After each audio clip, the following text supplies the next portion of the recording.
Program's starting now, I'm not going outside.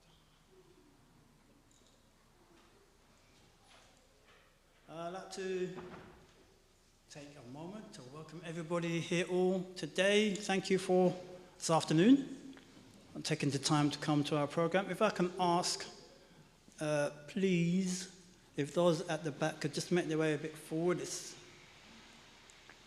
It just feels a bit more homely. Yes. You don't have to sit on the front seat, but just come a bit closer so we're not so spread around. Thank you.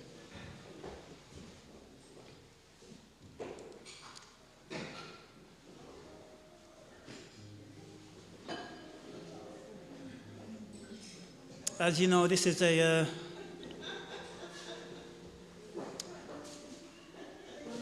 an extension of our Health Expo, where we would normally have the Health Expo once a year, and then that's it for another year.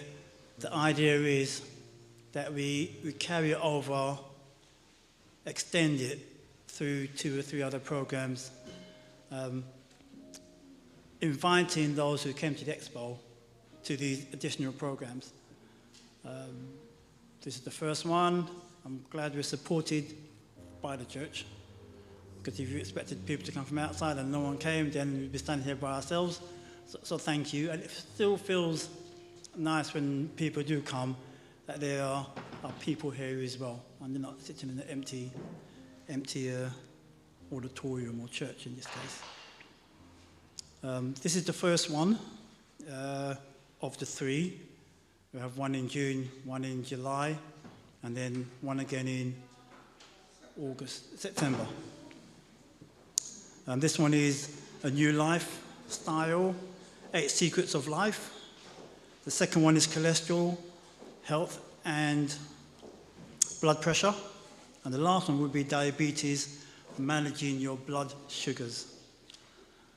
So I have the pleasure of welcoming Dr. Vernette Buffong, who's going to present to us the presentation for this afternoon. And just before she comes up, I'm going to ask us just to bow our heads, and we're going to pray to invite God's presence here with us.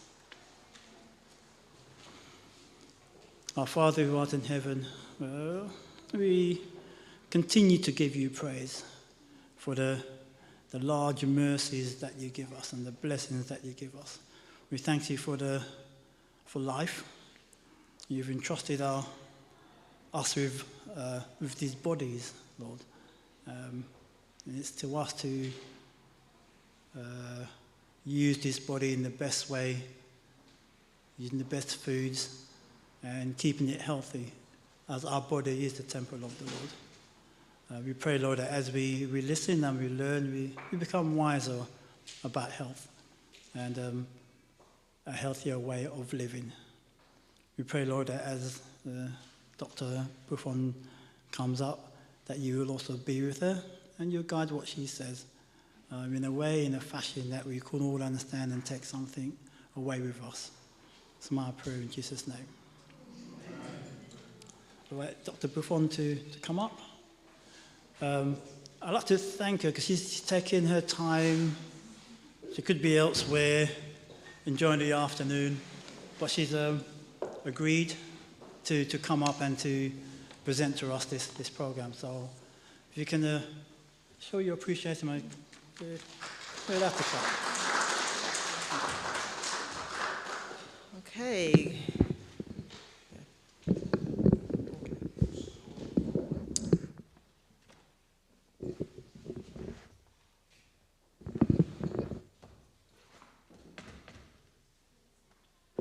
Okay, good afternoon, everyone. Okay. I just want to first thank the personal ministry team, Angela, Austin, for inviting me here. I've been here for a few hours, but I've really enjoyed the interaction, and I feel very welcome here. And I'm glad to see what you guys are doing in the community in terms of health, and it was good to see some of the community members at lunch today, so well done for reaching out to the community. A bit about myself. So as you know, I'm a general practitioner. I've been working in Essex in one of the practices in Great Dunmoor for over 10 years.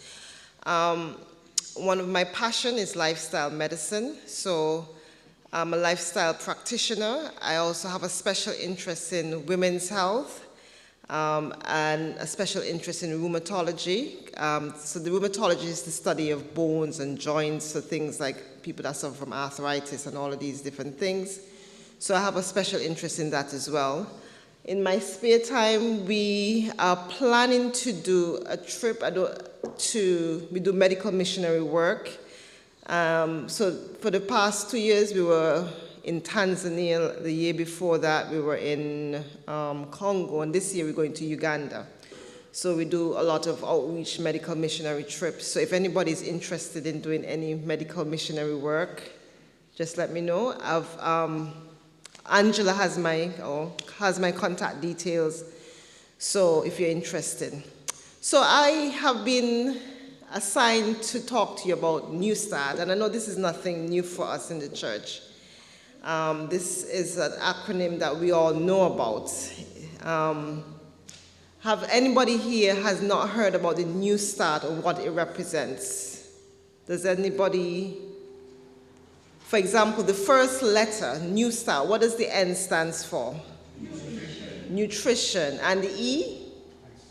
Exercise. And the W? Water. And the S? Okay, and the T? Temperance. Very good. And the A? Air. And the R? And the T? Right, well done. So I can go home now then. Yeah, so yes, so I think once you're in the Adventist circle, this is something that you would hear all the time, New Start. But it's not just as simple as it. I mean, for example, nutrition, it's a whole, I could spend hours talking about nutrition because it's so complex. People study nutrition and nutritionists. It's every one of those letters, every one of those words is very complex. As simple as it is, it's very, very complex. So today I want us to unpack a bit about it, okay? So I agree with the psalmist David when he says, we are fearfully and wonderfully made. I will praise thee from fearfully and wonderfully made. I mean, the human body is just so complex. And I think, I just don't understand atheists and agnostics when they say there is no God. Because if you look at the complexity of the body, each cell, each individual cell, is like a city. And you can't even see a cell. The smallest cell is like a sperm, so you can't even see it with your own naked eyes. But then it consists of so many parts, and then it divides to form, different tissues and organs and all of this working together simultaneously. So it's just so complex. And it's important that we look after our bodies because our bodies are the temple of God, and God wants to dwell within our temple. He cannot communicate with us if we don't have healthy bodies, okay?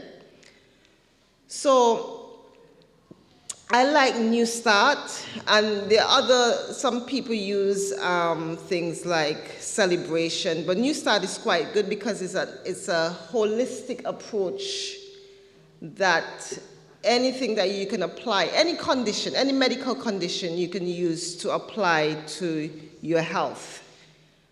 If you have asthma, if you have diabetes, whatever it is something simple that we can apply to our daily life, yeah? So we already know what it is. New Start: nutrition, exercise, water, sunlight, temperance, air, rest, and trust in God. We know that, all right? So let's talk about nutrition. What is nutrition? It's not just about eating a healthy diet. I don't know, nutrition, what does that mean to you? You know, when we say nutrition, what comes to your mind? Yes, we eat a well-balanced diet, exactly. And what do you consider to be, let's try and be as interactive as possible. What do you consider to be a well-balanced diet? Anybody?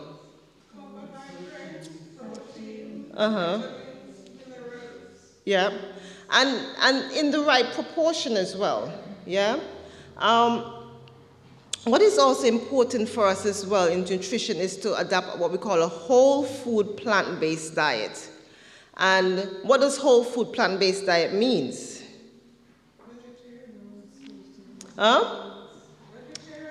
Vegetarian, yep.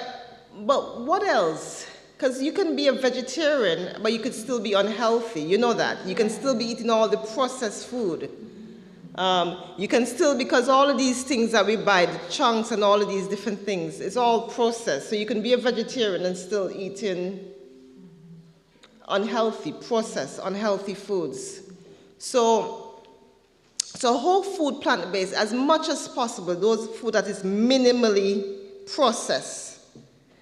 So if you can eat your fruits as whole as possible, your vegetables without cooking, without having to cook it, you know, as raw as possible, you know, minimally processed.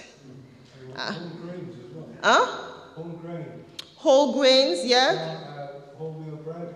Wholemeal bread, exactly. If you can eat those, nuts, seeds, all of those are plant-based, herbs and spices, and excluding all animal products, including things like red meat, poultry, fish, eggs, and dairy products. So in other words, I know a lot of us like apples or apple pie and things like that. You know, we buy a lot of apple pie and we like that with our sauce. If you can eat the apple by itself, you know, minimally processed, you know. So yeah, so if you can eat as minimally processed, then that would be good. So as much as possible, trying to eat fruits in its natural state. Obviously, there are times when it's not as palatable, but as much as possible, you know, you steam your vegetables, you know, you try to eat, instead of making a smoothie, just eat your fruits raw as much as possible. And you mentioned vegetarian, but, you know, we avoid things like meat, poultry, fish, eggs, and all of these different things. So that is essentially what a whole food plant-based diet. Okay? Yeah? So we all know that vegetables are important. There's no doubt about it. I'm sure everybody here loves their vegetables. Don't you? Huh? Huh? Not really. Okay. So I have people like that. They don't really like their vegetables. But is there any vegetables? For example, when I tell people about vegetables, the king of vegetables are things like your broccoli. And we call them cruciferous. Cruciferous. So things like your broccoli, your cauliflower, all of those pigmented vegetables, you know, the beetroot, all of these, they're the king of vegetables. And why I like them so much is because they have this compound in them called indole-3. And it is very effective in prevention of cancer. So as much as possible, those group of vegetables, your broccoli, your cauliflower, your Brussels sprouts, you know, just don't wait until Christmas to eat your Brussels sprouts. As much as possible, your kale, all of these things, make it a must to be in your food, on your food plate, because it's very good, because it's an anti-cancerous agent. The other thing about these vegetables is that it contains nitrates. And I know that, I don't know when you guys doing it, you'll be talking about cardiovascular health. But nitrates keeps the blood vessels in the heart nice and dilated. So you have better circulation. So as much as possible, so as much as possible, eat those, because one, it's anti-cancerous and it's good for your heart health, okay? It's interesting enough, this is the same nitrate, that's what they use in, there's a medication, huh? Somebody was saying something? Yeah, exactly. So people that suffer from the same, they use Viagra. You've heard of Viagra, I'm sure you've heard of that. But it also helps with heart health as well. So it's very important to consume these vegetables as much as possible, okay?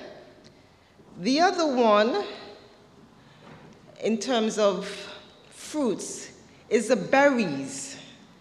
Very important, as much as possible. All your berries that you think, I know it's summer coming on now, so we have a lot more raspberries and all of these things that you can get. Berries are a very good source of an antioxidant.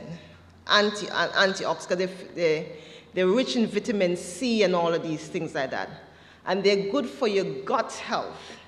I'm sure you've heard about the gut health. There's a lot of buzzword. The gut, that's another topic by itself. But we need to look after our guts. And it improves your brain health and memory. So, okay? So start incorporating berries in your diet as much as possible. So good source of antioxidants. They're good for your gut health, and they're very good for your memory, okay?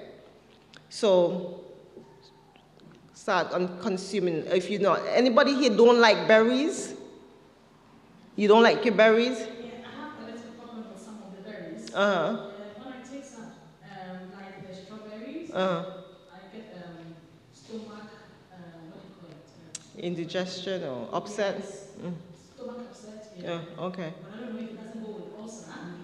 So anytime I take in strawberries, raspberries, and then even the blueberries. So are any of those fruits that you can't, that are up there, that you can get along with? Yeah. Oh. For example? Yeah, so that's the three. So far, the three are the ones I've tested. Okay. And it's not good for my tummy. I don't know if... So it depends on when do you eat them? Do you eat them first thing before you consume any other meals, or? At times I add it to the breakfast, let's say porridge. Yeah. Yeah, and then with the strawberry, I love taking it just like that. Anytime I take it empty stomach, I have problem. Okay.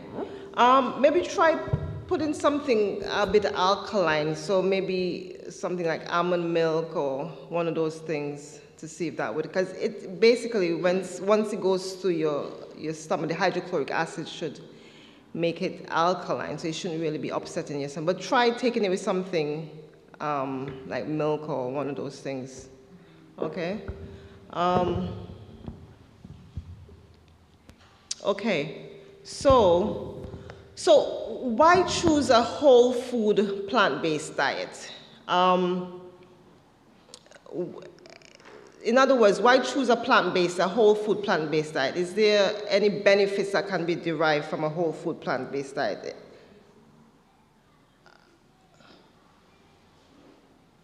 So what I would say is that there's a lot of talk about our planetary health. Number one, we see that the earth is overheating, okay? We see that, for example, that with the cattle herding and all of these different things, there's a lot of methane or greenhouse gases that contributes to the that can destroy our ozone layer and all of these things. So consuming more plant-based diet, we kind of limit that. The other thing is plant-based. Once you have a plant-based diet, you have enough fiber. You're consuming a lot of fiber. And fiber is very important for your gut health, okay? There's no saturated, I know you're going to be talking about cardiovascular health. You don't have to worry about things like saturated fat. Saturated fat can increase your risk of heart attack and strokes and all of these different things. So there's quite a numerous amount of benefits consuming a whole food plant-based diet. I have a niece, and she does it more for animal protection. So whenever I start eating anything that is animal related, she was like, oh, no, that's not good for the animals. So I know the young people are very much into their plant-based diet as well. So I think we as a church, we need to start leading out into consuming a whole food plant-based diet, okay? The other buzzword that you hear a lot is ultra-processed foods. What are ultra-processed foods? Ultra-processed foods. So any food that, again, and this comes under the whole food plant-based diet, any food that is biochemically engineered, and then if you look at the package and you see at the back of the package all of these about 12, 13 different ingredients, they have added flavors, they've added additives, they've added things to increase the shelf life. You understand? It's not in its original state. So all of these things that we like, I know we all love them, all the burgers, the pizza, the croissant, the crisp, all of these things, these are ultra-processed food. So these are things that we definitely need to try to avoid. And we see that ultra-processed food increases your risk of things like breast cancer. It can increase your risk of prostate and colorectal cancer. And there are many studies that have been done that demonstrate that ultra-processors, even we see an increase now of conditions such as dementia and all of these things. It's all linked to the ultra-processed foods that we're eating. So again, I cannot overemphasize how important to stick to a whole food plant-based diet as minimally processed as much as possible, okay? And even the processed meats as well, things like the sausages and all of these different things, sausages, the red meat and all of these things, they're carcinogenic type 1, and they're also linked to cancer. So we must try again to avoid all of these types of food. All right? The refined sugars. So imagine this Kit Kat. You see that Kit Kat? How many cubes of sugar does that Kit Kat have? Yeah, imagine that.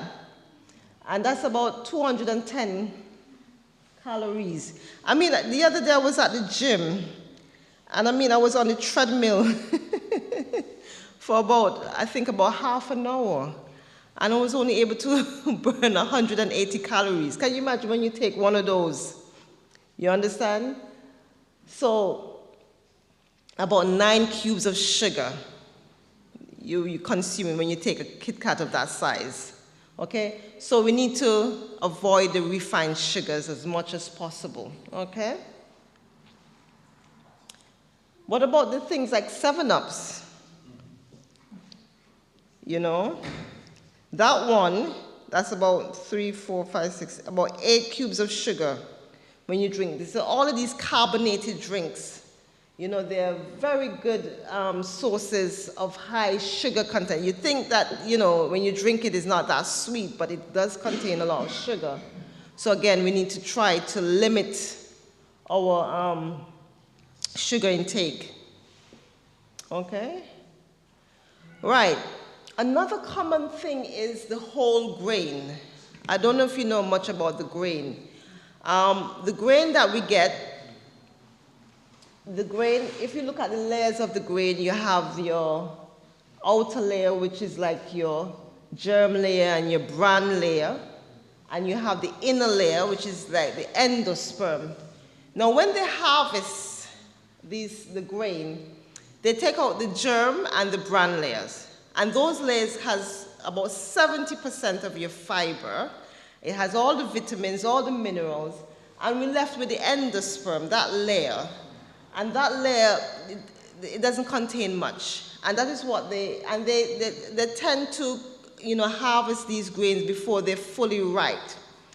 And then so a lot of the times we end up consuming all of this grain, which is so processed because they make it refined. Oh, yeah. Yeah, they make it.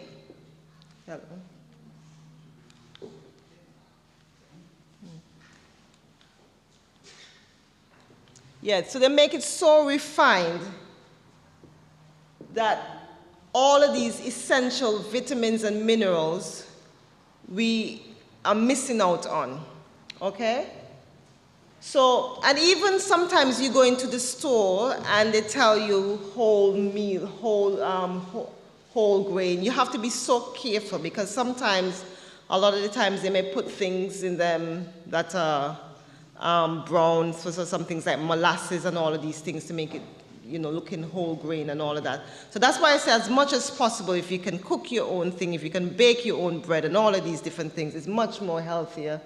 But I just want you to be aware that with the harvesting of the grains, and when you have your white bread and your white bread, they take out all of these layers. So you're missing out on the essential fibers and vitamins. Okay? Thank you. So, what are some of the foods that contain whole grains? So, some of these Asian grains like your barley, your kamut. I don't know if anybody ever used those things like kamut flour, the barley, kamut, the quinoa.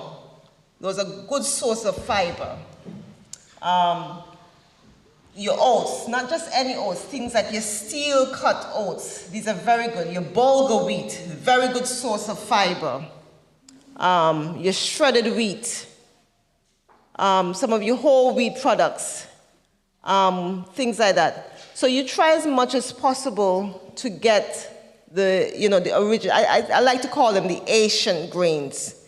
They're much more healthier and they're much more full of fiber and vitamins and all of these things. Especially for some of us, I don't know if you have any diabetics here in the audience, diabetics, or do you know of anybody that's a diabetic? But it's much better to consume your whole grain, your brown flour, your brown rice, and all of these things.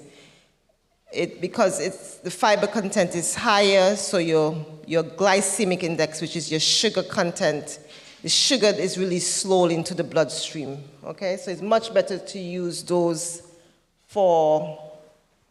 as your source of fiber and things like that. Okay.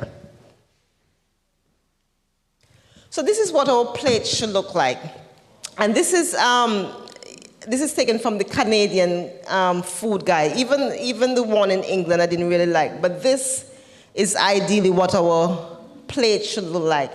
Half of our plate with vegetables, okay? Another quarter with our protein. We don't need as much proteins. And another quarter with your grains and stuff. This is definitely how our plate should look like. Does anybody's plate look like this? Yeah, this is what we should aim to have our plates looking like. Half your vegetables and your salad, a quarter protein, and a quarter So all of us, I know we love people from the Caribbean and Africa, I know we love our rice, and half of our plate has rice. Yes. No, it should be quarter of your plate have rice. And then I know we love our meat, you know, quarter of our plate with meat. This is what our plate should look like. Okay? And then they reference, which I don't think you can see properly, the preferred drink would be water.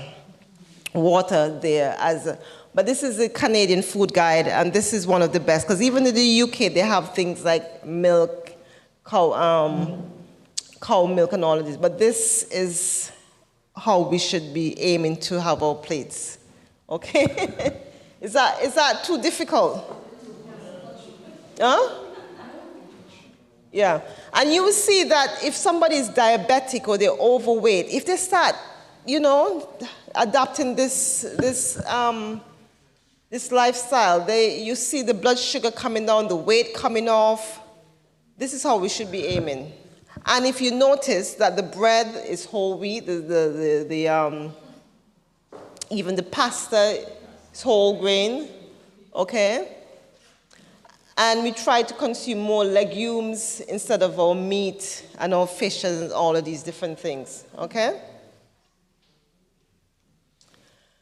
So, if we want to swap, so does everybody, anybody here in terms of milk, what type of milk do you consume? Huh? All milk?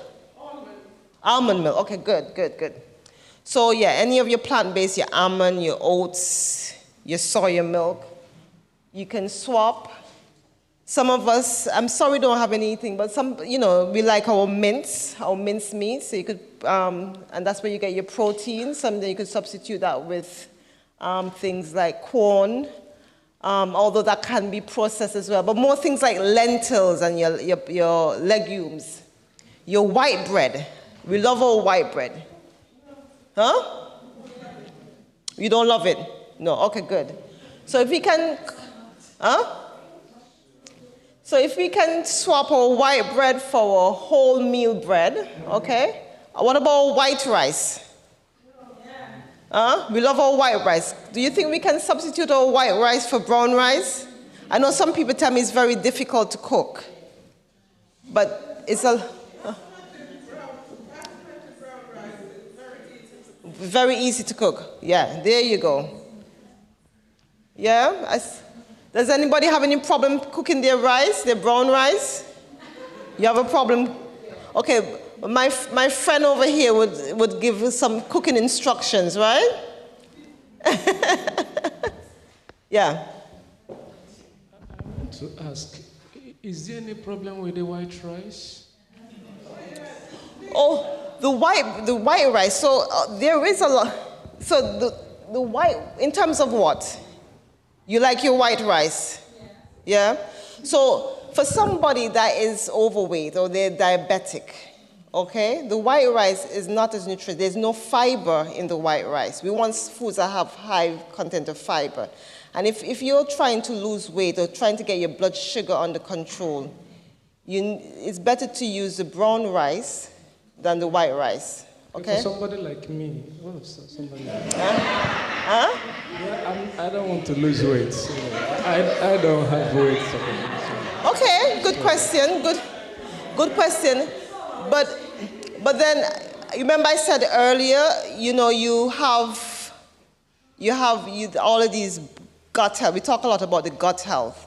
And all of these bacteria, they like more fiber as much as possible. So as much fiber as you can give them is much better. And the gut health is linked to so many health conditions. So as much as possible, the more fiber, the better off in terms of your overall health. Okay? You know, the reason why I was asking is because, you know, if you don't have much weight, are you in danger if you embark on, eating some food that will even promote losing of weight? Because since those who are overweight, if they eat it, they begin to lose some weight. and you don't have much weight, and you begin to eat such, are you not in danger? So please educate us, please. I mean, listen, I think whether or not because you could be, the thing about it, don't be mistaken, because there are people who are slim, very, very slim, slimmer than you, and they end up having heart attack. You know, they end up having high cholesterol. So don't think that because you're slim and you don't have much weight that you're not in danger. You can't get, heart attack and strokes and all of that, Obviously, I mean, if you're out, but you're just trying to cultivate good habits, as much as possible. More whole grains, more, yeah. Also, I'd say that the white rice and white food products don't transition through the gut because they don't have the fiber content there to help it through. Yeah. If you eat the whole grain flours and the whole grain rice, it helps with your digestion. And so the stuff doesn't remain in your system as long as our normal foods do, those that don't have. So the quicker it goes in and gets digested, your body likes that. Whereas when you start loading it down with white flours and white rices, it stays around long and there's more chance of things putrefying. Things like constipation, exactly. And I'm so happy for the lecture. Yeah. And also, does the type of work one do has a lot to say on the type of food, because there are some people who do hard work. So I want you to just balance it so that in terms of, so you have people that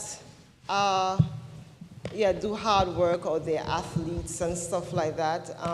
Obviously their energy requirement may be more, but you don't necessarily need to get it from your white rice. You can still eat a healthy diet. Your nutritional requirement will be more, your calorie requirement for somebody that's is training for the Olympics would be more. But everything, all the essential proteins, amino acids, everything that body needs, you can get it from plants. Everything that you need. Okay? Yes, you may need a bit more than the average person, but everything you can get it from plants, and you can still live a healthier life. Okay? So it doesn't matter in terms of your job or whatever you do. Everything you can get from plants, but you may just need a bit more. Okay? So please, back to the white rice. So the white rice. Yeah, to the white rice. When you add wheat, I don't know, wheat, the whole wheat, you mix it with the white rice and you cook it. Is it quite okay? Because you get the fiber, and then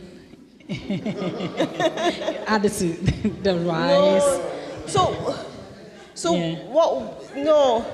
So ideally, it's still gonna boil down to the same thing. It's carb. This is one you call. This is unrefined carb. We want carbohydrates is good, but we want the more unrefined carbs. The white rice is like a refined carb.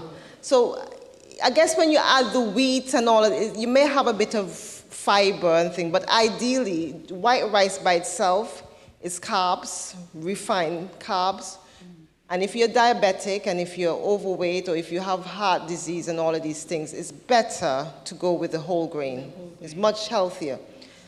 Adding wheat on top of it is not going to make it any less, okay? You see, our mothers used to cook that for us more. What's that? The white rice? The white plus the wheat rice, mix it, and then they cook it for us with stew way back home. So that's why I'm asking that question. Like, if you add it, is it blending or something like that? It can help, but as much as possible. If you can, use the whole grain in the natural stage, that is much better. Yeah? As those white products will be, what I remember them being called empty calories. All empty. So all the white, so when you think about the processed food, your white sugar, and sugar is another big thing, but white sugar, your your white bread, your white pasta, anything white, your salt. You know, that's another topic on its own. All of these things are not good, and these are things that we need to try to avoid. Okay?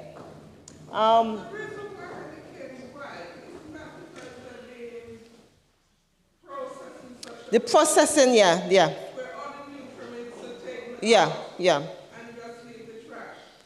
Yeah, exactly, yeah.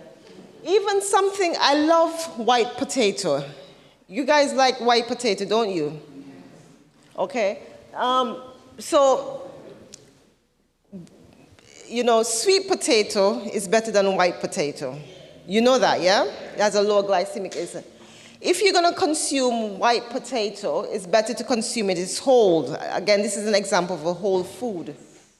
It's better to... Yeah, exactly. If you can just wash off the skin, make sure you clean it properly and put it in the oven, that's even better. So at least with the skin, you have a bit of fiber, you know? But if you're going to choose any kind of potato, choose your sweet potato. It has a lower glycemic index than your white potato. Yeah? Huh? I think, I don't come across that a lot, but yeah, I believe it should be, yeah, it should. Prostate can, yeah.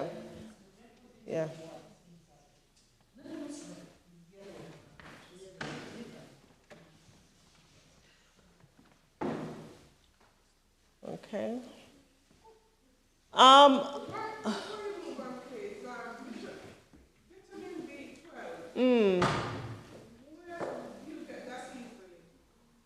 So our bodies don't produce vitamin B12. Well, we do, but we get vitamin B12 is from the bacteria that's in the soil. And so some of us who are vegetarians, vegans, sometimes we have to supplement with B12. So you can, the good sources of B12, so sometimes you have things like you don't necessarily have to use red meat, but things like some of your green leafy vegetables, you can get a bit of B12 there. But most times you have to supplement with vitamin B12. So the yeast flakes, what's the yeast flakes called? Yes, the nutritional yeast, that's a good source. Things like that. But so people who are vegetarian, because we don't consume animal, because those, you know, the animal gets their B12 from the soil, from the grass, and that's what we consume, and then we eat the meat, the meat of the animal, and that's what we consume. But we can also get it either through supplements or sometimes through the green leafy vegetables in the soil and stuff like that. Yeah. Okay.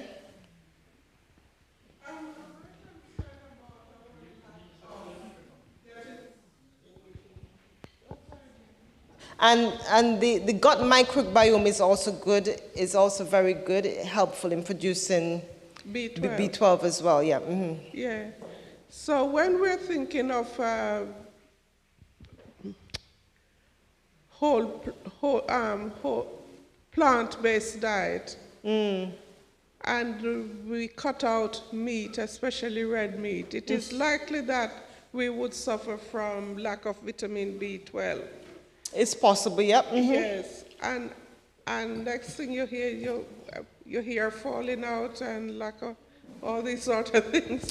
Yeah, but again, so yeah, this is the thing. As vegetarians and vegans, a lot of us would have to supplement with B12 vitamins, unfortunately, yeah. Yeah, that's the thing. Okay. So, I don't know, what do we have for breakfast? These are just some options. Toast with beans, porridge with raisins and fruits. This is just some examples. You could have for lunch hummus, which is like chickpeas, bean salad, dinner chickpeas, So these are just some examples of things that we can eat, quick meals that we can eat for our breakfast, lunch, and dinner. Okay. Now, I don't know if anybody have ever heard of the baobab powder, the baobab tree. Yes, good. What was? Yeah. Which country are you from? Tanzania. Okay.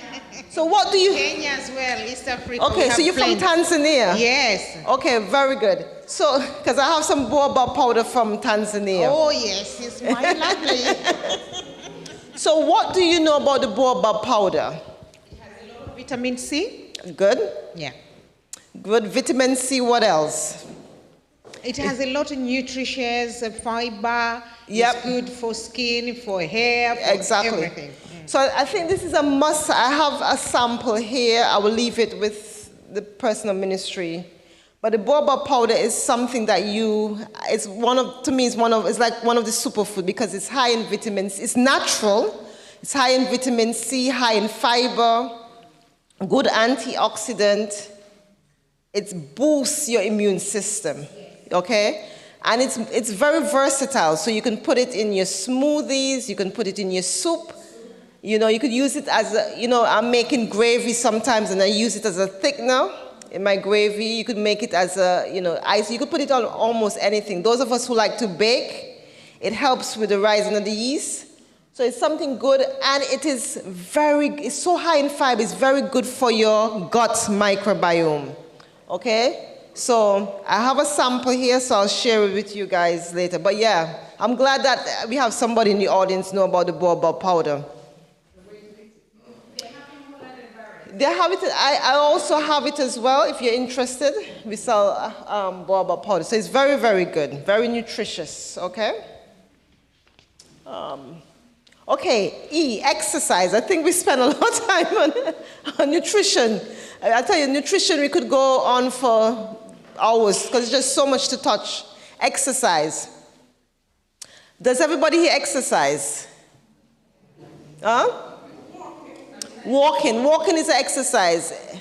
Anybody does, what kind? Swimming. Wow, that's good. How often do you swim? Twice a week. Good. How many miles or how many meters? Half a mile. Wow, excellent. And swimming is very good because you're moving all your muscles and all of this. So it's very, very good. Anybody else? Anybody else do any other kind of exercise? I run 5 kilometers a day, 3 times a week. Wow, 5K 3 times a week. Wow, excellent. I started skipping recently. Skipping? So don't ask me how many yet. Okay. Skipping, good. Yeah. Anybody else? Any other exercise? Good, yeah. Good. So yeah, it's very important that you keep movement. Anybody does, yes?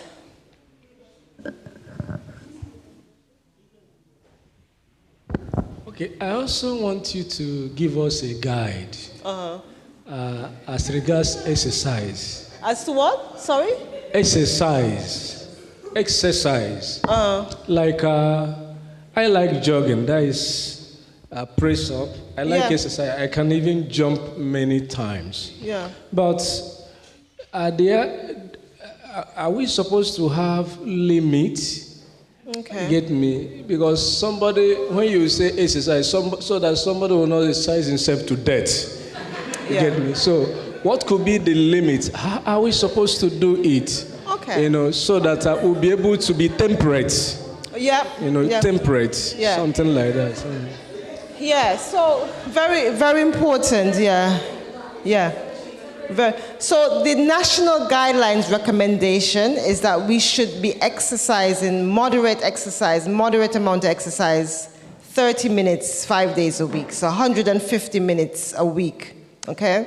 Moderate, if they said if you can sing and exercise, you're probably doing low intensity. If you can, if you can talk, if you're able to talk, you're probably doing moderate. Vigorous, you can't sing or talk, okay? So you should be exercising 30 minutes every day, or 150 minutes a week. If you're doing vigorous, intensive exercises, it should be 75 minutes a week, okay? In addition, because a lot of the exercise that you guys have mentioned, the swimming, the jogging, the skipping, these are what we call aerobic exercise. But there's also resistant exercise. This is where you talk about push-ups and weightlifting and stuff like that. And it's very important that we incorporate that as well, because we want to build muscles, especially as we get older. Muscle building is very linked to longevity. So try as much as possible, do a bit of resistance training 2 or 3 times a week, okay? And some of us may find it difficult to get into a routine. But if you're at work, if you have a job where you're sitting down for hours on end, if you can stand up maybe once every hour, maybe for about 2 minutes or so, okay? Or if you have a standing desk, I don't know if any of you have a standing desk in your office, that's quite helpful. If you can do simple things, we've had a lovely lunch. If you can go for a walk, we call it a digestive walk. If you can go for a walk, again, some of us who are diabetics, that would help to utilize all those calories, just going for a walk immediately after eating and stuff like that. That's quite good as well. But as much as possible, try to get into a routine now that the weather is good. I have a question. I once had a job where I was standing most of the day. Yeah. And hardly get to sit. I think I sat for, in total, maybe an hour during the day. So, and I did that job for 4 days a week. And I noticed that the other few days left, I was useless because I couldn't use the legs for anything. It was really bad. So someone was saying it's good exercise for the body, but I was useless on the other days. So what, is it good exercise or was it too much for the body? So it's good that because you do burn a bit of calories standing up. You probably not as much, but it's very important to get into a routine as much as possible, because just standing up, you're probably just using your leg muscles, you're just in one position and that kind of thing. So yeah, if you had to really quantify how much energy you would have expended that day, yes, you would have, but much more than somebody who is sitting down. But it's still important to get into a routine, Another type of exercise that the weather, and I think we were talking about it this afternoon, is gardening as much as possible. Gardening is very therapeutic, and with gardening, we can incorporate all of the new start, because you get in the sunlight, you get in the fresh air, you get in all of these different things.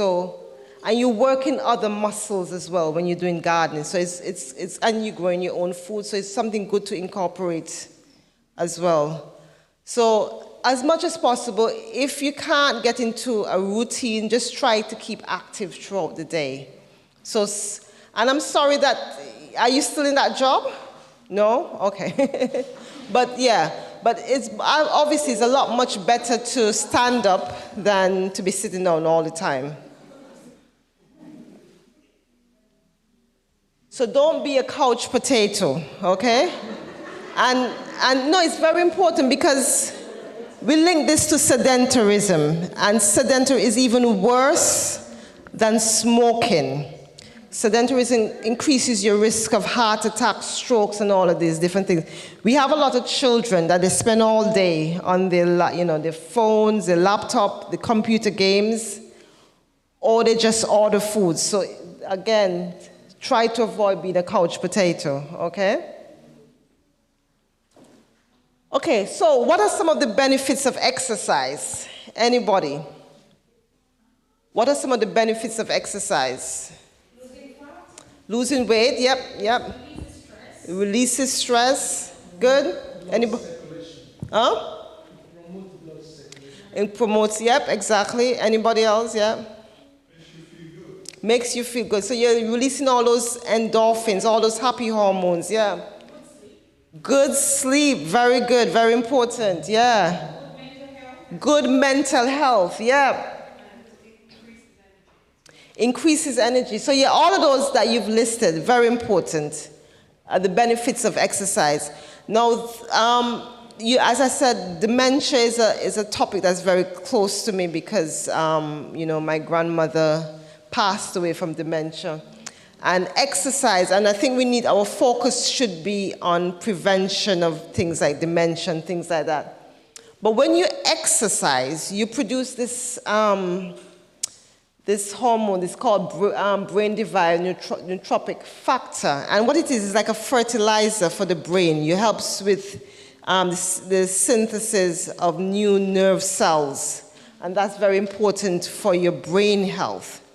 So I think exercise is one of those things that gives you everything, It supports every organ, those of us who have trouble sleeping, your mood, and all of these different things. So yeah, it's very important, yeah.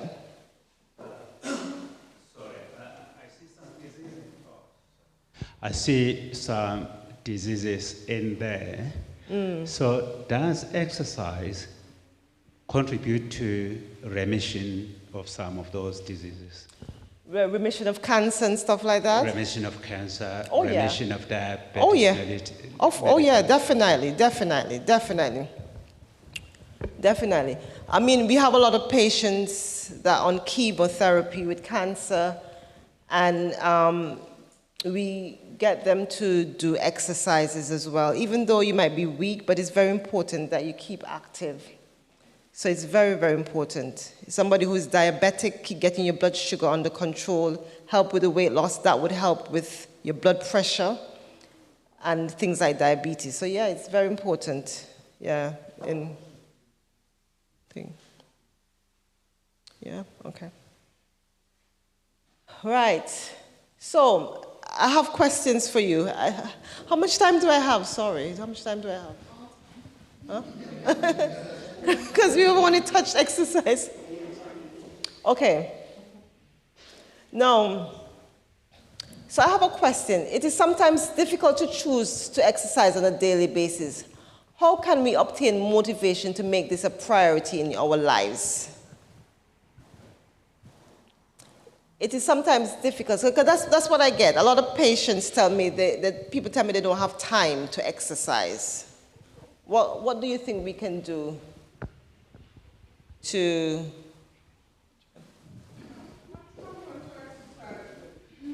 Good. Even doing your daily housework, especially as mothers, you'd be surprised how much exercise you're actually doing. Running around after the kids, ironing, going back and forth to the schools, you actually are burning calories. Yes, yes, exactly. Yeah, definitely.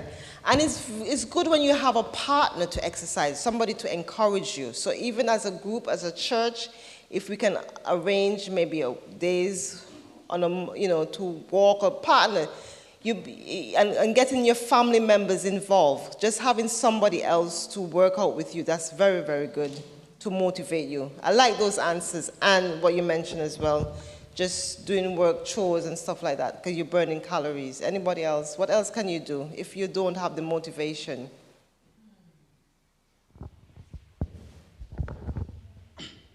What I try to do is, at times there's a new song I will have learned at church. So I put some music, and then I jog or walk with the music belting out in my ears. Then it's a distraction, which is positive distraction in this case. Yeah. Exactly. So like when I do any running, I must have my headphones. Just listen to me. It just impulses you. It just pushes you, give you that extra push. Music and some good energetic music as well. Okay? Good. Now, I also get from a lot of people is that they have arthritis in their knees and they can't work out. Is there anything you think they can do? Because I get this all the time. I can't work out because I have arthritis in the knees. Huh? Turmeric, yes, is good. It's a good anti-inflammatory, so it's good for pain. But then sometimes people say that don't work. That huh? Consistency. What? Anything else that? To say that another thing that may encourage one to actually adopt the exercise routine is for that person to put side by side the benefits of exercise and advantages and disadvantages. Mm-hmm. Yep. That is it. If you put them side by side, you know whether you are gaining by not exercising or you are losing. Mm-hmm. Because when you don't exercise, you are losing, seriously. Mm-hmm. Yep. Because at times, if after walking, I will be, there is a way your brain will be oversaturated. If you go out to exercise, even from school, if I want to read and understand very well, I have to exercise because it increases assimilation rate. So that is the thing. The benefits are much. And thank you. Absolutely, absolutely. Okay. Okay, water. Sorry? So, okay, good question. So arthritis is, as we get older, some of us, we have a lot of wear and tears in our knees. You can do things like swimming. In terms of swimming, the water, the benefits of water, because the water helps with the mobilization of the joints. So it's a lot easier to move. So moving your knees in the pool and things like that, that would help. In terms of arthritis as well, doing things like physio, that would help to strengthen your knee as well. Physio. In terms of the pain, because a lot of people have pain in their knees, so you give them things like, some people don't like take medication, so you can give them like a gel to put on their knee. There's also a lot of natural remedies, things like cabbage, like you can make a poultice with cabbage and things like that. That's very good for the knee. But you can also sit down and do your exercises. So even though you don't move your knees, you can sit down and move your upper body as well. There are quite a lot of YouTube videos where you can sit down and exercise. So there's no excuse, okay? All right?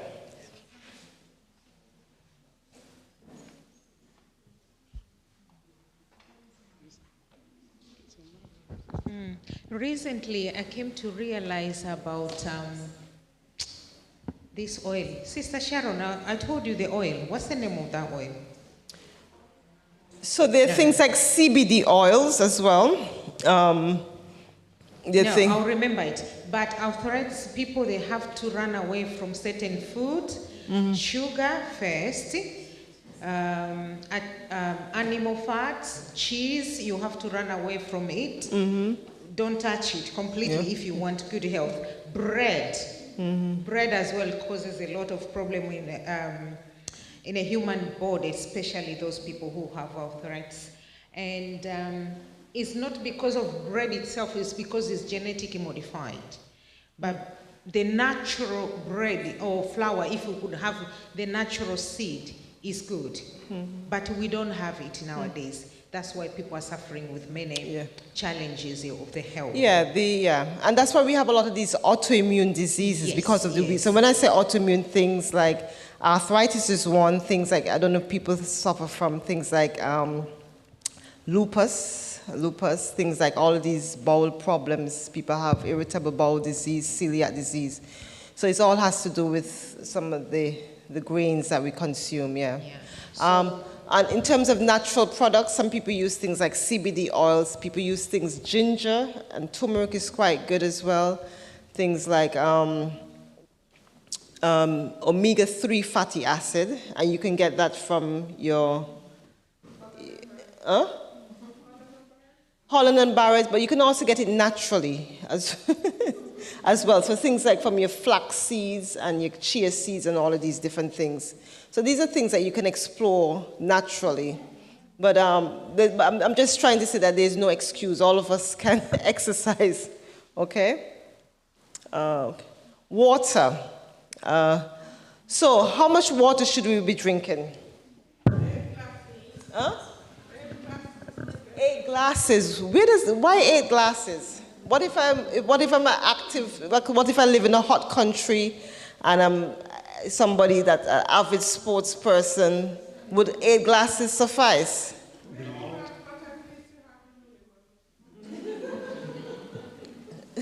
Sorry, say that again? The minimum, okay. So how much should so that's usually the bald figure that we work with, 8 glasses. But that may not be sufficient. So what should we be using to gauge how much water we should be drinking? What should we be using? Anybody? Yes, your urine should be clear. That's something that you could look at as well. Can I just say, if you've got an answer, if you put your hand up, then everyone can hear, because not everyone hears. Not just you, but anybody else shouting out. So the colour of your urine, normally tells you if it's whitish red or deep red. Yeah. So supposing, I know you're talking about how much should you have, but what's the minimum? Sorry? What's the minimum? For your water consumption. So we look at the weight, your body weight in pounds. So if you weigh, and it's half of your body in ounces. So if you weigh something like 100 pounds, so half of that is 50 pounds, which is equal to 50 ounces. So you're supposed to, one that weighs 100 is supposed to be at least 50 ounces of water, which is probably maybe about 2-3 liters. So usually the weight is maybe a better way to determine. So it's not a simple answer. We said 2 liters, 3 liters, 8 glasses. But if you're somebody that you're in a hot country, you may need more. If you're working out a lot, if you're a sports person, you may need more water. Sometimes, there's certain foods that you eat. Today we had some watermelon and things like that. That contains a bit of water. And some of us drink a lot of things like watermelons and celery and stuff. Those has cucumber and all of these different things. Has good water content as well. So what are the benefits of water? The benefits of water. So water is very important. It's like your oxygen to your cells. So it hydrates, nourishes the body, promotes healthy skin, prevents kidney stones, boosts your brain health, prevents things like headache, flushes out waste, supports digestion, aids body function, boosts muscle health, and it aids in immunity. So it's very important that we drink a lot of water, drink enough water. So. I just want to clarify the size of the glass you're talking about, because I can get a small glass. Is that 8 glasses of water? Yeah, exactly. Yeah, that's what I'm saying. So that's why, so that's why it's you maybe get a better average looking at the color of your urine when you and if you look at your weight. And don't wait until you're thirsty to drink water, because sometimes, one of the signs of dehydration is, is you have a headache or your skin is dry and all of these things. So don't wait until you're tired, because you're thirsty, because, you're probably very dehydrated then, okay? Excuse me, please. Sorry, I like going the other side at times. Sorry? I like going the other way around, the other side of the thing. The reason I'm saying this is that I like taking much water. One of my clients, when you tell him to take much water, he said that if I take water much, it might affect the nutrients. Is the nutrient or sugar? I cannot quote him, verbatim what he said. But I want you to guide us. Like you said, that somebody who is weighing 100 needs to take about 2.5 liters. Either 2 or 3. Yeah, 50 ounces. I can't, I'll probably have to work it out. Okay. 50 ounces, which is probably about 3 liters or so or more, yeah. Okay, somebody who is not weighing up to that, and that person is taking that quantity of water, could it affect that person? Sorry? It still goes by the body weight, yeah, yeah. At the end of the day, it's your body weight. So if you, I just use roughly 100. If you weigh 100 pounds, half of your body weight in pounds is equal to, which is 50 pounds, which is equal to ounces, 50 ounces of water. So but it's still according to your body weight. Now, drinking too much water, I really see that happening, but if you drink too much water sometimes, I hardly see that happen, but there's a condition we call where your sodium levels drop, hyponatremia, and that can be a bit dangerous. But I hardly see people drinking too much water. If anything, we don't drink enough water, okay?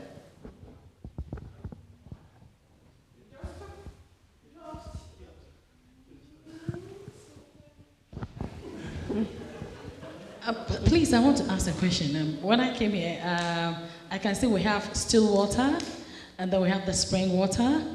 I just want to know the difference, because I just go to the shop, I buy. My country, you can just drink water.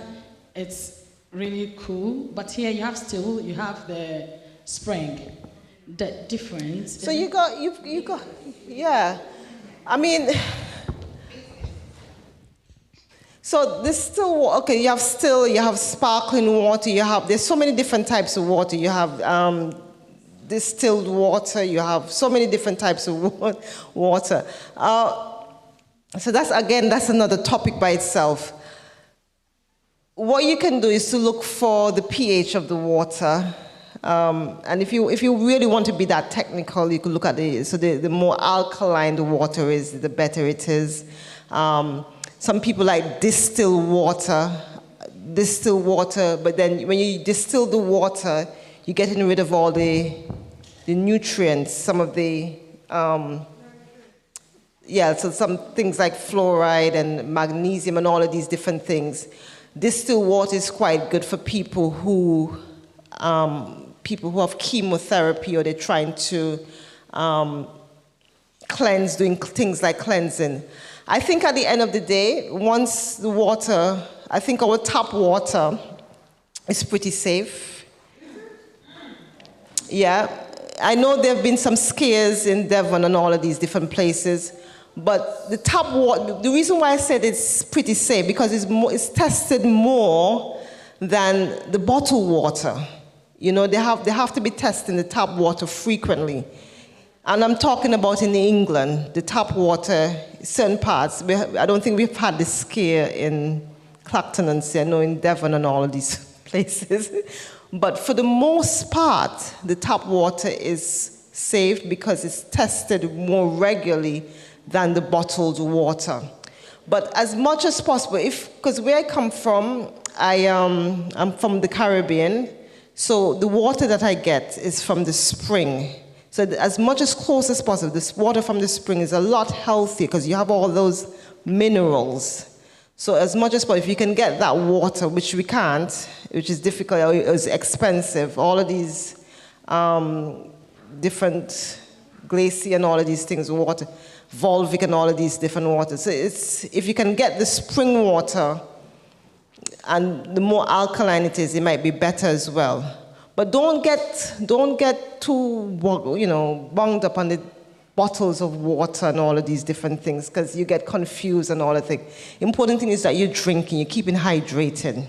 Okay, that's the important thing. I get this thing. Yes, the pH balance, you said you should look on the bottle for the pH. You can do that, yeah, the alkaline, yeah. Yes, so how do we... It tells you. It says on the bottle, yes. But when it comes to the top water, which is, we know how we get to, I don't want to explain how our top water comes in our top, where it's coming from. But we know it's not the safest of place. So what do you, how do you guys drink your water? Is it tap or bottled? What do you do? Huh? Okay. Okay. Okay. And that's one of the questions, because I get a lot of people say they don't like the taste of normal water. So what can you do? So if if you can maybe add a bit, so right, I have water in here and then I have a bit of lemon. So that's something that I add to kind of change the, taste. Okay. Or sometimes you can add a bit of cucumber to your water, or things like the mint leaf as well. That's something that I add to my water to change the taste. And you don't really change. So if that's for somebody who don't like the taste of water, that's something that you can do. Yeah? But huh? That lady got the mic over there. What's that? The lady haven't got the mic over there. The headache. Many times we have headaches, and the first thought is, let's go and get a paracetamol. But just a glass of water, I've discovered, cure a headache. Exactly, because you're dehydrated. Yes, very important. No, I was going to say that you can use filter jugs. That's what I buy. So I use the tap water and buy a jug with the filter. Yeah. Yeah, that's fine to drink. Yeah, exactly. That's something else you can do as well. Yeah. Or you can boil your water. Yeah. Okay, so we did that. So there's certain fluids that can cause dehydration. So I know a lot of us like our tea. I know we're good Adventists, so we don't drink coffee and teas. Okay, but just be aware that some of these can cause you to wee a lot. So teas and coffee and stuff like that. And even some of us like our herbs, so things like dandelion and all of these things, they're like natural diuretics, so they can cause us to wee a lot. So just be mindful of that, okay? Question. Please, is there anything wrong with taking tap water? Because I read that the water is clean. And truthfully, where I come from in Africa, the water is bad. Yeah. So we drink it. So. Yeah, and does anything happen to you when you drink it? Do you get diarrhea? Yeah, you get typhoid sometimes. Or cholera and things like that. Yes. So I would say it depends on where you are. So certain countries, so we are going to Uganda. I'm not going to be drinking the tap water. I will use the bottled water. 10 minutes? Oh, okay. So we don't have much time. I'm going to have to hurry up, okay? Sunlight, we know about sunlight. We have a lot of sunlight. The sun is out now. It's very important that we get as much sun exposure for vitamin D. Once the sun hits our skin, it converts to vitamin D. Vitamin D is very good because it boosts our immune system. It's very good mental and everything like that, okay? Again, be careful of too much sun exposure, Things like skin cancer and stuff could be, even though it's good, you have to be careful. Make sure you wear your tan, your SPF, sun protection factor. 30 is the best, so make sure you wear all of those. So if you're going to be out in the sun for more than half an hour or so, make sure you wear your SPF, okay? Temperance, huh? Yes, definitely, yes. So even though we have the melanin in our skin, we still have to protect our skin as well, okay?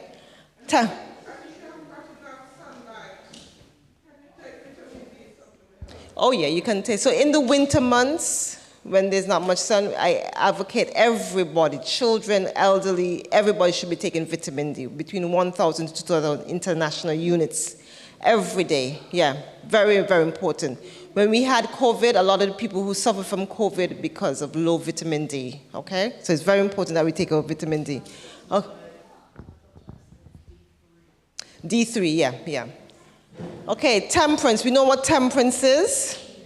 abstaining from things like alcohol, smoking, and all of these different things, and drugs, okay? Avoid alcohol intake. There's no safe level drinking. Consumption New Global confirms. So once upon a time, we used to say that maybe 1 or 2 glasses of wine was okay, it's very good for your heart health because it has, but there is no safe levels, okay? So tell everybody that, okay?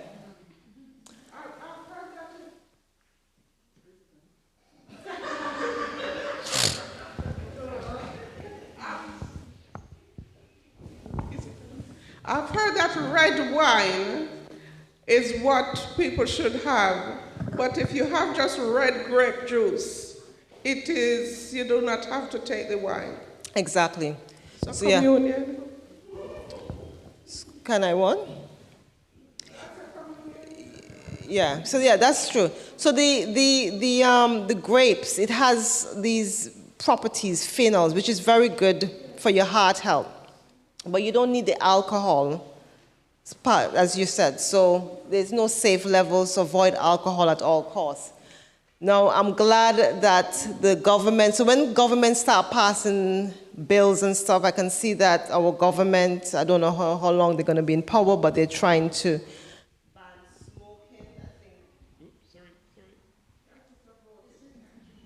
Still needs to be passed so that if you're under 18, you will not be able to buy cigarettes under 21. And if you're born after 2009, you will not. I know they're trying to pass that bill, but I doubt it will go through. But at least the government is doing something in terms of lifting or getting us to stop smoking, okay? Because smoking affects all of us, okay? So, okay. So oxygen, very important. I'm trying to rush now. We know we need oxygen. It's very, very essential. And down here, what I love about down here, you have the fresh air, as in compared to London. You know, I was in one of those countries in Africa. I'm not going to say which one, but I used to get up in the morning and I had nasal congestion and headache. And the air, you know, you get up and it's so dark. It was just so polluted, you know, so much pollution. So it's very important that we get fresh air. If you're anxious, if you have a headache and you're in a room that is closed up, it's just good to just go outside and get that fresh air. And you want those ones that has the negative ions. So we are close, you guys are privileged because you're close to the sea. So you have all that negative ions that is good to help with the circulation and stuff like that. So around the lakes, the forests, the rivers and stuff, this is where you need those negative ions as compared to those that are in the, you know, London and these congested areas. So it's good that you're down here so you get fresh air at all times.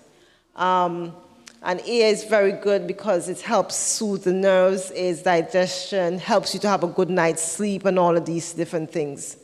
Okay?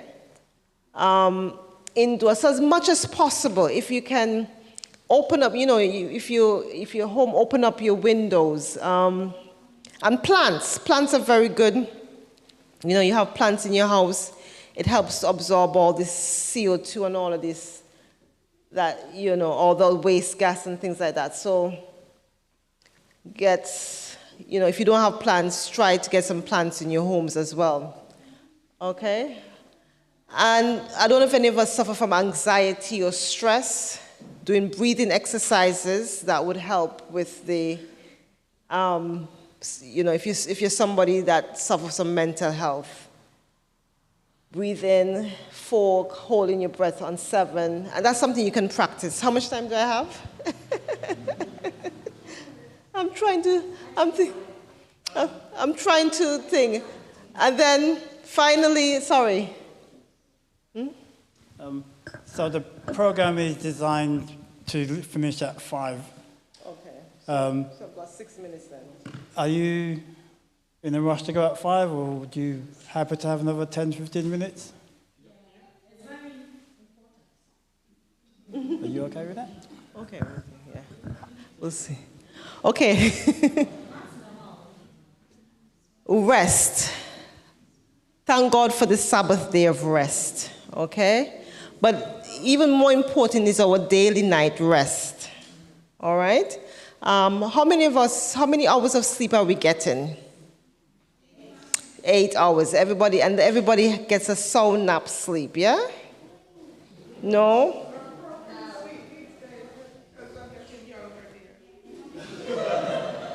So,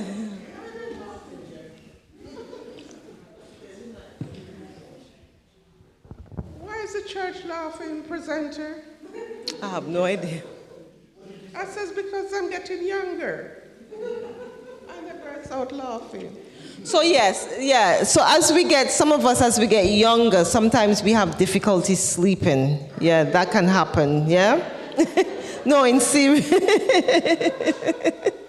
So as we get younger, yeah, some people struggle to sleep at night. But if we can ideally get between 7 to 8 hours sleep, that would be good.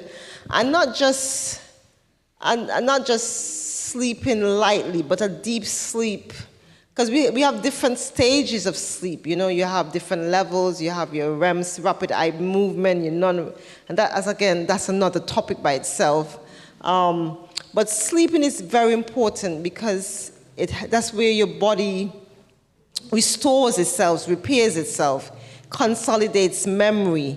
You produce, when you have this hormone called melatonin, your body produces, is very good as an anti-cancerous agent as well. So sleep is very, very, as your children are growing, you produce this hormone, growth hormone as well, that is very, very important for the cells and all of that. So it's good to have good restorative sleep. Again, another topic that I said that is very close to me is dementia. People that suffer, I don't know if you ever heard of this condition called sleep apnea, where people, yeah, they have pauses in their breathing when they're sleeping because they're not getting enough oxygen, you know? And it affects your memory. You know, you're not able to consolidate all that memory. So it's very, very important that you get adequate sleep. Okay? So, question. If you suffer, there's some people who struggle to sleep. What can we do to help them get to sleep, to have a proper night's sleep? What can be done? Anybody? Exactly. Exercise. Anything else that you can do?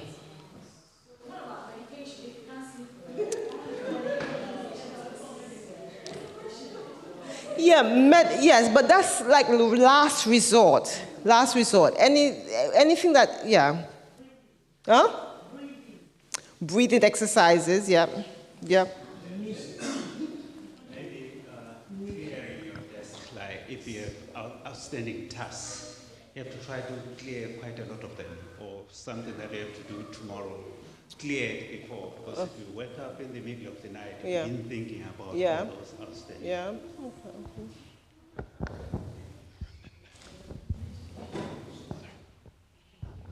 Yes, Doctor, I think a couple of things here, which certainly helps me, is herbal tea before I go to bed. Excellent. Peppermint, chamomile. Chamomile, yep. Thank you. Yeah. Has anybody ever heard use the soursop leaf? The soursop leaf, yeah, that's very good, yeah. And just one more thing as well, meditating on God's word. Meditating and before amen. You go to bed. I find just sends me to sleep. And sends me to sleep. Exactly, and not only that, let me just build up on what you said. Doing a gratitude journal at night, that would help with the sleeping as well. Okay, also music. Music, yeah.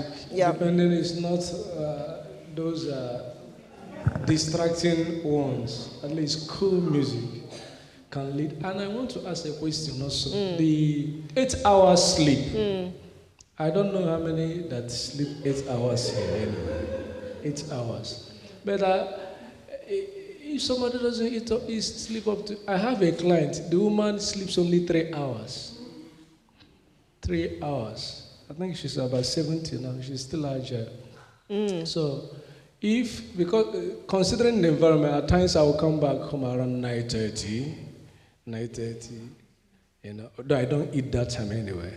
You come home around 9:30. Before you finish everything, maybe around 10 o'clock, and then you sleep, and you have another place to go by 6 o'clock. So what could be your advice? What if somebody sleeps up to 6 hours? Would that person be affected? So my answer to that, because there's some people who appears to function on less than 8 hours. They appear to function, and maybe they have some sort of genetic ability to function. But I think it builds up. It will have a toll on you over time, So I think it's very important that we try to aim for 7 to 8 hours of sleep. Because, yes, it may not affect you now, but later on it will have a toll on you. Yeah. What about those that work night shift? Good question. That's the challenging one.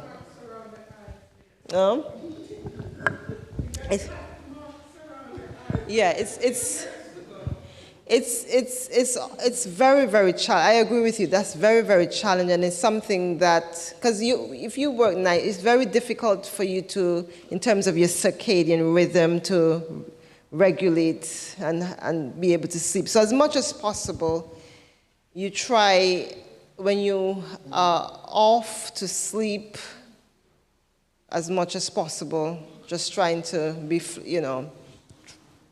build it in 7 to 8 hours. But it's a challenge. And night shift workers are at risk of developing heart diseases and all of these different conditions.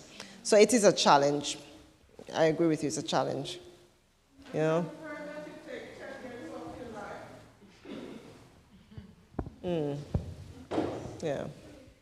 Okay, so. With those who take medication, the effect, is it MASH? Sorry? The effect of those who take. So it depends on the medication. Some people take sleeping tablets, they get addicted to it. So you don't want to get too addicted to sleeping tablets, okay? So that's why I said the last resort should be medication. We talk about exercise, we talk about herbal remedy, we talk about trusting in God, having a warm bath, doing things like, listening to music. There are things, so I'll try doing all of these things. The blue lights, looking at your phone just before you go to bedtime, the blue lights can affect your sleep. Watching TV and all of these different things, those blue lights can affect your hormone or melatonin levels. So try to do all of these different things.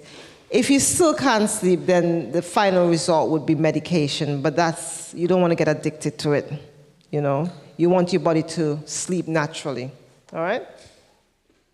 I wanted to say something about that. Is indeed, of all we're discussing today, our hope and trust in the Word of God, it will help a lot in everything we are discussing this side. Yeah. Even our sleep. Yeah. If you have peace and hope in the Lord, you have sleep without a cup of tea, without anything we are talking now. You sleep until you say, God, help me to wake up. You fight for it because you have peace in the Lord. Yeah. It's good to live what you are teaching. But if we don't have the Lord and trust in the Lord, everything is in vain. Yeah. And another thing, we will leave it, but don't worry and fear that maybe God has left you when you have certain diseases. I have one of my brother-in-law. I was so young when I went to their house. He was a doctor and pastor. I'm talking about a God-fearing person. If you want to learn about eating health, you go to that house. He had a wife, beautiful inside, beautiful outside, respective to her husband. They had beautiful 2 boys, respecting mom and daddy, educated, and one of them became a doctor like a father, another one computer science. But enemy, because we're living in the corrupted world, disease came. brain cancer, brain tumor. It challenges the families. We ask ourselves, what's the point of living a healthy life? Because I'm telling you, since I was young, I saw this man strictly diet. He was a God-fearing father, pastor and a doctor, medical doctor, professional, and he lived it. But still, he ended up with a brain tumor, and he suffered. Because we're living in a world which is polluted, and devil is fighting children of God. We don't know why God allows these things to happen sometimes, but let's put God in everything, because he's the one protector of everything. Absolutely. So that's a good way to end our discussion, trusting in God. And I want to leave this text with you. Very, very important point. You just have to trust in God, trust in the Lord, and lean not on our own understanding. Always acknowledge him, he will direct our path. So we do not know why certain things happen to certain people. As you said, sometimes you follow the health message and you still end up with illness, end up with cancer. But as much as possible, the Lord wants us to live healthy lives. He wants us to be prosperous and live in good health. So we have to put our trust in God. Okay? So thank you very much.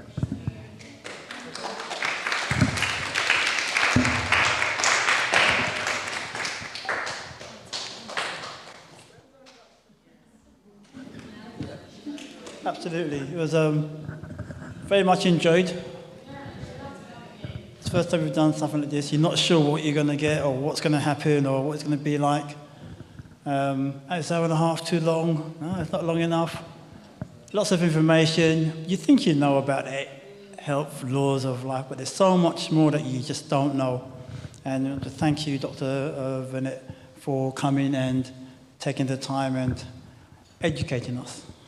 Things that we don't know and things that we can do to better ourselves.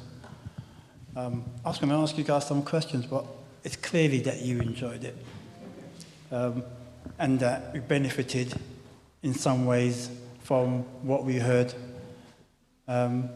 Maybe you can tell me later on if there are any ways you think we can improve it for the next one. But I'm happy, everybody's smiling. Everyone's brains are working over with what they heard, and it'd be interesting to know, probably feedback to you, if anything changes in your life, your diet, your exercise, on account of what you heard today.